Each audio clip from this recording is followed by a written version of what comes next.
ಸಾಮಾಜಿಕ ಹೋರಾಟಗಾರ ಸ್ನೇಹಮಯಿ ಕೃಷ್ಣನ ಬಂಧನ ಆಗಿದೆ. ಕಳೆದ 20 ಗಂಟೆಯಿಂದಲೂ ಕೂಡ ಸಿಸಿಬಿ ಕಸ್ಟಡಿಯಲ್ಲಿ ಸಾಮಾಜಿಕ ಹೋರಾಟಗಾರ ಸ್ನೇಹಮಯಿ ಕೃಷ್ಣ ಇರುವಂತದ್ದು ಸಿಸಿಬಿ ಅಧಿಕಾರಿಗಳು ಫುಲ್ ಡ್ರಿಲ್ ಮಾಡ್ತಾ ಇದ್ದಾರೆ. ಕಳೆದ 20 ಗಂಟೆಯಿಂದ ಸ್ನೇಹಮಯಿ ಈಗಾಗಲೇ ಇಡಿ ಮತ್ತು ಐಟಿ ಇಲಾಖೆಗೆ ಸಿಎಸ್ ಮತ್ತು ನಟೇಶ್ ವಿರುದ್ಧ ದೂರನ್ನ ಕೊಡ್ತಾರೆ. ಈಗ ಸ್ನೇಹಮಯಿ ವಿರುದ್ಧವೇ ಎಫ್ಐಆರ್ ದಾಖಲಾಗಿದೆ. ಕೆಲ ಹೊತ್ತಲ್ಲೇ ಕೋರ್ಟ್ಗೆ ಸ್ನೇಹಮಯಿ ಕೃಷ್ಣ ಅವರನ್ನ ಹಾಜರುಪಡಿಸಲಾಗುತ್ತೆ. ಆಡಿಯೋ ಸಂಬಂಧ ವಿಚಾರಣೆಗೆ ಈಗಾಗಲೇ ಅವರನ್ನ ಕರೆಸಿರುವಂತದ್ದು ಸಿಸಿಬಿ ಅಧಿಕಾರಿಗಳು. ಆಡಿಯೋ ಸಂಬಂಧ ಮತ್ತೊಬ್ಬ ವ್ಯಕ್ತಿಗೂ ಕೂಡ ಸಿಸಿಬಿ ಗಾಳವನ್ನ ಹಾಕಿದೆ. ಆ ಆಡಿಯೋದಲ್ಲಿ ನಟೇಶ್ ಮತ್ತು ಇನ್ನೊಬ್ಬ ವ್ಯಕ್ತಿ ಮಾತನಾಡ್ತಿದ್ದಾರೆ ಅನ್ನುವಂತಹ ಒಂದು ಆಡಿಯೋ ವೈರಲ್ ಆಗಿತ್ತಲ್ಲ, ಆ ಆಡಿಯೋ ಅಸಲಿನ ನಕಲಿನ, ಸ್ನೇಹಮಯಿ ಕೊಟ್ಟಿದ್ಯಾರು, ರೆಕಾರ್ಡ್ ಆದ ಮೂಲ ಡಿವೈಸ್ ಯಾವುದು ಅಂತ ತನಿಖೆ ಮಾಡ್ತಾ ಇದ್ದಾರೆ. ನಟೇಶ್ ಮತ್ತು ಇನ್ನೊಬ್ಬ ವ್ಯಕ್ತಿ ಮಾತನಾಡಿರುವಂತಹ ಆಡಿಯೋದು, ಹಾಗಾದ್ರೆ ಇನ್ನೊಬ್ಬ ವ್ಯಕ್ತಿ ಯಾರು? ವೈರಲ್ ಆಡಿಯೋದ ಪೂರ್ತಿ ಸಂಭಾಷಣೆ ಬಗ್ಗೆಯೂ ಕೂಡ ತನಿಖೆ ಆಗಲಿದೆ. ಆಡಿಯೋ ಅಸಲಿನ ಆಡಿಯೋ ಕ್ಲಿಪ್ ಅನ್ನ ಎಫ್ಎಸ್ಎಲ್ಗೆ ರವಾನಿಸೋಕೆ ತಯಾರಿ ಕೂಡ ಆಗ್ತಾ ಇದೆ. ಆಡಿಯೋವನ್ನ ಎಡಿಟ್ ಮಾಡಲಾಗಿದೆಯಾ, ಎಡಿಟ್ ಆಗಿದೆಯಾ ಅಥವಾ ಎಐ ಸೃಷ್ಟಿನ ಅಂತ ಪರಿಶೀಲನೆ ಮಾಡಲಾಗುತ್ತೆ. ಆಡಿಯೋ ರೆಕಾರ್ಡ್ ಆದ ಮೂಲ ಮೊಬೈಲ್ಗೂ ಕೂಡ ಪತ್ತೆಗೆ ಶೋಧ ಕಾರ್ಯವನ್ನ ಸಿಸಿಬಿ ಪೊಲೀಸರು ಮಾಡಲಿದ್ದಾರೆ. ಈಗಾಗಲೇ 20 ಗಂಟೆಯಿಂದ ಸಿಸಿಬಿ ವಶದಲ್ಲಿ ಸಾಮಾಜಿಕ ಹೋರಾಟಗಾರ ಸ್ನೇಹಮಯಿ ಕೃಷ್ಣ ಇರುವಂತದ್ದು.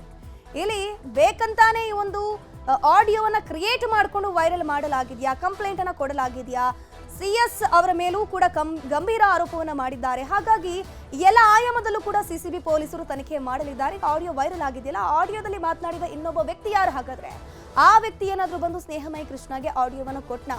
ಈ ಆಡಿಯೋ ರೆಕಾರ್ಡ್ ಮಾಡಿದಂತಹ ಮೂಲ ಡಿವೈಸ್ ಅಂದ್ರೆ ಆ ಫೋನ್ ಯಾವುದು, ಯಾರ್ದು, ಎಲ್ಲಿದೆ, ಈಗ ನಮ್ಮ ಕೈಗೆ ಸಿಗತ್ತಾ ಅನ್ನೋದ್ರ ಬಗ್ಗೆ ಕೂಡ ಒಂದಷ್ಟು ತನಿಖೆ ಕೂಡ ಮಾಡಲಾಗ್ತಾ ಇರುವಂತದ್ದು.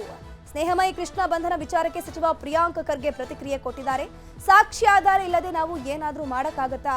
ಅವರು ಹೇಳಿದ್ದು ಎಲ್ಲವೂ ಸರಿನಾ ಅಂತ ಪ್ರಶ್ನೆಯನ್ನ ಮಾಡಿದ್ದಾರೆ. ಸಾಕ್ಷಿ ಆಧಾರ ಇರಲಾರ್ದೆ ನಾವು ಏನಾದ್ರೂ ಮಾಡ್ಲಿಕ್ಕಾಗತ್ತಾ? It has been duly verified. ವೆರಿಫಿಕೇಶನ್ಗೆ ಏನೇನು ಬೇಕು ಅದಕ್ಕೆ ಕ್ಲಾರಿಫಿಕೇಶನ್ಗೆ ಕರೆಯೋದು ತಪ್ಪ. ಈಗ ಇವರು ಎಲ್ಲ ಹೇಳಿದ್ದೆ ಸರಿನಾ? ಕೋರ್ಟ್ ಒಂದು ಆದೇಶ ಮೊನ್ನೆ ನೀಡಿದೆ ಅಲ್ಲ ಮೂಢ ಹಗರಣದ ಬಗ್ಗೆ. ಲೋಕಾಯುಕ್ತರು ಒಂದು ಇದು ಕೊಟ್ಟಿದ್ದಾರಲ್ಲ, ವರದಿ ಕೊಟ್ಟಿದ್ದಾರಲ್ಲ. ಇವರಿಗೆ ಎಲ್ಲ ಗೊತ್ತು ಅಂದರೆ ಹೇಗೆ?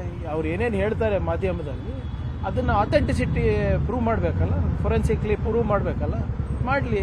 ಅದರಲ್ಲೂ ಕೂಡ ಏನಾದರೂ ಲೋಪ ಇದ್ರೆ ವಿ ಆರ್ ರೆಡಿ ಟು ರೀಎಕ್ಸಾಮಿನ್ ಅಲ್ಲ. ಸುಮ್ಮನೆ ಎಲ್ಲನೂ ದ್ವೇಷ ಅಂದ್ಕೊಂಡು ಹೇಳಿದ್ರೆ ಏನದು? ಸಾಕ್ಷಿ ಆಧಾರದ ಮೇಲೆ ನಡಿಬೇಕಾಗ್ತದೆ. ಇದರ ಬಗ್ಗೆ ಹೆಚ್ಚಿನ ಮಾಹಿತಿ ನೀಡ್ತಾ ಹೋಗ್ತಾರೆ ನಮ್ಮ ಪ್ರತಿನಿಧಿ ಮುನಿರಾಜು. ನೇರ ಸಂಪರ್ಕದಲ್ಲಿ ಜಾಯಿನ್ ಆಗಿದ್ದಾರೆ. ಮುನಿರಾಜು, ಸ್ನೇಹಮಯಿ ಕೃಷ್ಣ ಸಿಸಿಬಿ ಅಧಿಕಾರಿಗಳ ವಶದಲ್ಲಿ 20 ಗಂಟೆಯಿಂದ ಇದ್ದಾರೆ. ಫುಲ್ ಡ್ರಿಲ್ ಆಗ್ತಾ ಇದೆ. ಏನೆಲ್ಲ ಆಯಾಮದಲ್ಲಿ ವಿಚಾರಣೆ ಆಗ್ತಾ ಇದೆ? ನಟೇಶ್ ಕಂಪ್ಲೇಂಟ್ ಅನ್ನು ಏನೆಲ್ಲ ಇದೆ? ಧನುಶ್ರೀ, ಈಗಾಗಲೇ ಈ ಒಂದು ಪ್ರಕರಣಕ್ಕೆ ಸಂಬಂಧಪಟ್ಟಂತೆ ಕಳೆದ 20 ಗಂಟೆಗಳಿಂದ ಸ್ನೇಹಮಯಿ ಕೃಷ್ಣ ಅವರನ್ನ ವಿಚಾರಣೆ ಮಾಡ್ತಾ ಇದ್ದಾರೆ. ಇನ್ನೂ ಕೂಡ ಅವರನ್ನ ವಿಚಾರಣೆ ನಡೆಸಿ ಮಧ್ಯಾಹ್ನ 3 ಗಂಟೆ ಸುಮಾರಿಗೆ ಕೋರ್ಟ್ಗೆ ಹಾಜರುಪಡಿಸುವಂತ ಸಾಧ್ಯತೆ ಕೂಡ ಇರೋದು. ಮತ್ತೆ ಈಗಾಗಲೇ ಈ ಒಂದು ಆಡಿಯೋಗೆ ಸಂಬಂಧಪಟ್ಟಂತೆ ಅವರಿಂದ ಕೂಡ ಒಂದು ಕ್ಲಾರಿಫಿಕೇಶನ್ ಮತ್ತೆ ಹೇಳಿಕೆಯನ್ನು ದಾಖಲು ಮಾಡುವಂತ ಕೆಲಸ ಆಗ್ತಾ ಇದೆ. ಆದ್ರೆ ಪ್ರಮುಖವಾಗಿ ಈ ಒಂದು ಆಡಿಯೋಗೆ ಒಂದು ಎಫ್ಎಸ್ಎಲ್ ನಿಂದ ಒಂದು ಅಧಿಕೃತವಾಗಿ ಒಂದು ರಿಪೋರ್ಟ್ ಕೂಡ ಬೇಕಾಗುತ್ತೆ. ಆ ಸಲುವಾಗಿ ಈಗ ಈ ಒಂದು ಆಡಿಯೋ ಕ್ಲಿಪ್ ಅನ್ನು ಎಫ್ಎಸ್ಎಲ್ ಗೆ ರವಾನೆ ಮಾಡೋದಕ್ಕೆ ಕೂಡ ಈಗ ಸೈಬರ್ ಕ್ರೈಮ್ ಪೊಲೀಸರು ಮುಂದಾಗ್ತಾ ಇರೋದು. ಮತ್ತೆ ಇದೇ ವೇಳೆ ಏನು ಈ ಒಂದು ಆಡಿಯೋ ಕ್ಲಿಪ್ ಬಿಟ್ಟಂತ ವ್ಯಕ್ತಿ ಯಾರು, ಮತ್ತೆ ಈ ಒಂದು ಆಡಿಯೋ ಕ್ಲಿಪ್ ರೆಕಾರ್ಡ್ ಮಾಡಿದಂತ ಮೊಬೈಲ್ ಫೋನ್ ಏನಿದೆ ಅದನ್ನ ಪತ್ತೆ ಮಾಡುವಂತ ಕೆಲಸವನ್ನು ಕೂಡ ಈಗ ಸಿಸಿಬಿ ಪೊಲೀಸರು ಮಾಡ್ತಾ ಇರೋದು. ಯಾಕಂದ್ರೆ ಮೂಲ ಮೊಬೈಲ್ ಫೋನ್ ಇಲ್ಲದೆ ಅದನ್ನ ಪರಿಶೀಲನೆ ಮಾಡೋದಕ್ಕೂ ಕೂಡ ಕಷ್ಟ ಆಗುತ್ತೆ. ಒಂದ್ ವೇಳೆ ಈಗ ಸಿಕ್ಕಿರುವಂತಹ ಒಂದು ಆಡಿಯೋ ಕ್ಲಿಪ್ ಅನ್ನೋದು ಎಫ್ಎಸ್ಎಲ್ ಗೆ ರವಾನೆ ಮಾಡಿದ್ರೆ ಅದು ಎಡಿಟೆಡ್ ಅಥವಾ ಎಐ ಸೃಷ್ಟಿ ಅನ್ನೋದ್ರ ಬಗ್ಗೆ ಕೂಡ ಒಂದು ರಿಪೋರ್ಟ್ ಬರುವಂತಹ ಸಾಧ್ಯತೆಗಳು ಕೂಡ ಇದೆ.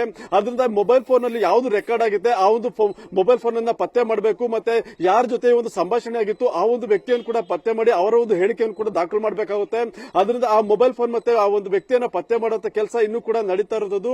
ಆದ್ರೆ ಇದಕ್ಕೂ ಮುನ್ನ ಈಗಾಗಲೇ ಏನು ಸ್ನೇಹಮಯಿ ಕೃಷ್ಣ ಅವರನ್ನ ಕಳೆದ 20 ಗಂಟೆಗಳಿಂದ ವಿಚಾರಣೆ ಮಾಡಿ ಈ ಒಂದು ಆಡಿಯೋ ಮತ್ತೆ ಅವ್ರು ಮಾಡಿರುವಂತಹ ಒಂದು ಆರೋಪಗಳೇನಿದೆ ಅದಕ್ಕೆ ಸಂಬಂಧಪಟ್ಟಂತೆ ಒಂದು ಹೇಳಿಕೆ ದಾಖಲು ಮಾಡುವಂತ ಕೆಲಸವನ್ನ ಇನ್ನೂ ಕೂಡ ನಡೀತಾ ಇರೋದು.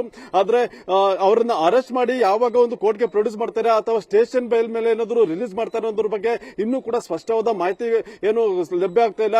ಆದ್ರೆ ಖುದ್ದು ಡಿಸಿಪಿ ಮತ್ತೆ ಏನು ತನಿಖಾ ತಂಡ ಇನ್ನೂ ಕೂಡ ಒಂದು ಸೈಬರ್ ಕ್ರೈಮ್ ಪೊಲೀಸ್ ಠಾಣೆಯಲ್ಲೇ ಒಂದು ಬೀಡು ಬಿಟ್ಟು ಅವರನ್ನು ವಿಚಾರಣೆ ಮಾಡುವಂತ ಕೆಲಸವನ್ನ ಮಾಡ್ತಾ ಇದ್ದಾರೆ.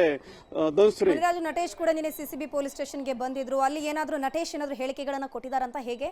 ಧನುಶ್ರೀ, ಯಾಕಂದ್ರೆ ನಟೇಶ್ ಅವರು ದೂರುದಾರ ಆಗಿರೋದ್ರಿಂದ ಅವರೊಂದು ಹೇಳಿಕೆಯನ್ನು ಕೂಡ ದಾಖಲು ಮಾಡಬೇಕಾಗುತ್ತೆ. ಅವರು ಯಾವ ಆರೋಪ ಆಧಾರದ ಮೇಲೆ ಈ ಒಂದು ದೂರನ್ನ ದಾಖಲು ಮಾಡಿ ಮಾಡಿದ್ರು, ಮತ್ತೆ ಅವರ ಬಳಿ ಏನಾದ್ರು ಇದಕ್ಕೆ ಸಂಬಂಧಪಟ್ಟಂತೆ ದಾಖಲೆಗಳೇನಾದ್ರು ಇದೆಯಾ ಅನ್ನೋದ್ರ ಬಗ್ಗೆ ಕೂಡ ಅವರಿಂದ ಸ್ಟೇಟ್ಮೆಂಟ್ ಅನ್ನ ಮಾಡಬೇಕು.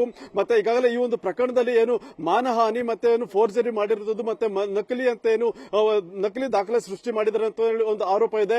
ಅದರಿಂದ ಈ 3 ವಿಚಾರಗಳಿಗೆ ಸಂಬಂಧಪಟ್ಟಂತೆ ಹೇಳಿಕೆಯನ್ನ ದಾಖಲು ಮಾಡಿ ಯಾವ ರೀತಿ ಒಂದು ಫೋರ್ಜರಿಯನ್ನ ಮಾಡಿರಬಹುದು ಮತ್ತೆ ಯಾವ ರೀತಿ ನಕಲಿ ಆಗಿರ್ಬೋದು ಅನ್ನೋದ್ರ ಬಗ್ಗೆ ಕೂಡ ಮಾಹಿತಿಯನ್ನ ಕಲೆಕ್ಟ್ ಮಾಡ್ತಾರೆ.